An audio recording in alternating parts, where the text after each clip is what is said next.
LCN et sur Cube Radio, bienvenue à l'émission Tout le monde. Et bon mercredi soir.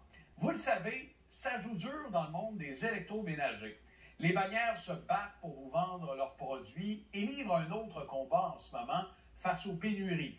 On manque de frigo, on manque de fours, de laveuses ou encore de sécheuses. Mais il y a une bannière qui s'impose de plus en plus dans le paysage québécois. Et je vous parle ce soir d'EconoPlus. Cette chaîne a décidé de miser sur des électros reconditionnés à moitié prix. Et devinez quoi, ça fonctionne. En ce moment, il y a une dizaine de magasins et un entrepôt tout simplement gigantesque qui compte des centaines de milliers d'appareils.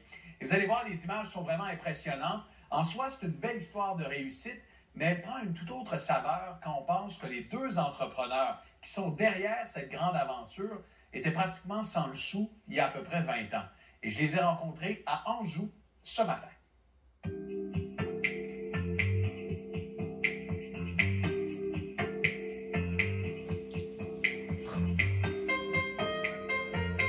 Omer Akous, Caroline Mailloux, vous êtes les dirigeants d'EconoPlus et vous nous accueillez dans cet entrepôt.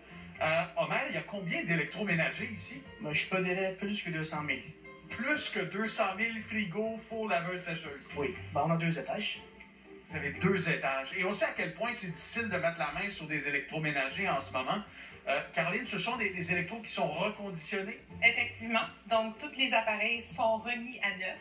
Ils sont tous démontés, nettoyés et ils sont tous inspectés. Donc, chaque pièce est changée. C'est comme un neuf, mais pas au prix du neuf, Omer. Pas en tout. Pas en tout. Dans le fond, une laveuse, je peux dire comme mon tout prix de dans le marché. Là. La moitié du prix du neuf. Exactement. Taxing plus. Ça ici, c'est déjà prêt. Donc, vous avez un appareil qui est d'apparence excellente. À l'intérieur, comme vous pouvez voir, c'est très, très propre. Et tout est fonctionnel. Ça a l'air d'un neuf, mais c'est un usager.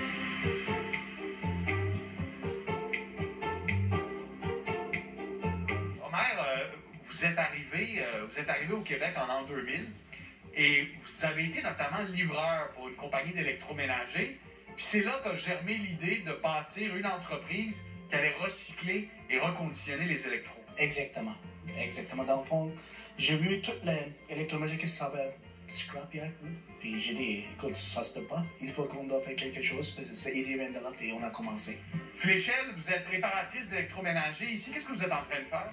Là, je suis en train de la remonter parce que je l'ai nettoyée, j'ai changé les pièces à changer, puis maintenant, c'est le temps de la remonter pour la laver et l'envoyer. On m'a dit que vous étiez une véritable machine ici et que vous réparez jusqu'à 15 électros par jour. Oui, en effet. 15, des fois 16, ça dépend des problèmes. Et lorsqu'on se débarrasse d'un électro, on se dit souvent qu'il est irrécupérable, mais c'est ici qu'on se rend compte qu'il peut et qu'il doit avoir une seconde vie.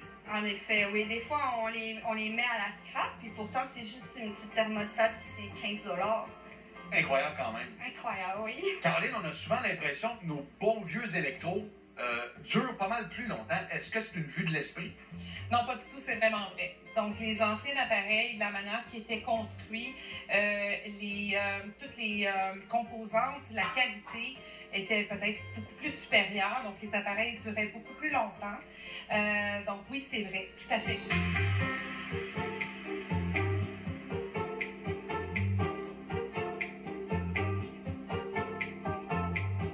Abdel, on vous surnomme Einstein ici? Pour le moment, oui. Parce que vous êtes capable de réparer pratiquement n'importe quel électroménager. Tout ce qui concerne spécialement l'électronique, les composants, tout, on est capable de changer tout ce qui c'est sur l'indication comme vous voyez ici. Qu'est-ce qui est plus difficile lorsqu'on répare de l'électronique dans l'électroménager? Juste trouver la pièce défective, c'est ça. Le reste, c'est très facile parce que si vous connaissez déjà les principes d'électronique, c'est facile donc à trouver le... Et puis, avec l'inflation, Omer, on le constate, le prix des électroménagers a grimpé. Là, sur un an, un frigo coûte 15 % plus cher dans le neuf. Ici, une famille qui doit se serrer la ceinture peut trouver des électros vraiment à bas prix. Là. Oui, c'est bien sûr parce que ici, on entend d'aider beaucoup le monde. On ne fait pas comme... Le prix, on ne monte pas le prix, là. Ça reste pareil. Réfrigérateur, cuisinière, laveuse sécheuse, on commence à 1 000 $. Et puis vraiment, on en a pour tous les budgets. Omer, quand on regarde ça, il y a évidemment une dimension économique, mais il y a une dimension environnementale, écologique importante parce que si vous n'étiez pas là, ses laveuses, ses fours, ses frigos, tout ça partirait au dépotoir. Exactement. Puis dans le fond, toutes les pièces, tout ce qui est dans le fond, aluminium, toutes nos affaires, ça va dépotoir. Caroline, le premier magasin Econoplus, vous l'avez ouvert en 2010. Depuis, la croissance est assez fulgurante. Effectivement, dans l'année qui a suivi, mais finalement dans le mois qui a suivi, on a ouvert notre 2e succursale. Dans l'année suivante, on a ouvert une 3e succursale. À l'intérieur de 5 ans, on avait 10 magasins. Et aujourd'hui? On est à 10 magasins. On a grandi les magasins. Donc, on a gardé le même nombre de magasins, mais on a triplé la superficie. Et la demande, elle est plus forte que jamais, Omer, pour ces produits-là? Dans le fond, plus le frigo puis la cuisinière. Ouais. Ben, je vous remercie pour cette visite. Et puis, bon succès à Econoplus. Merci beaucoup, M. Zappan.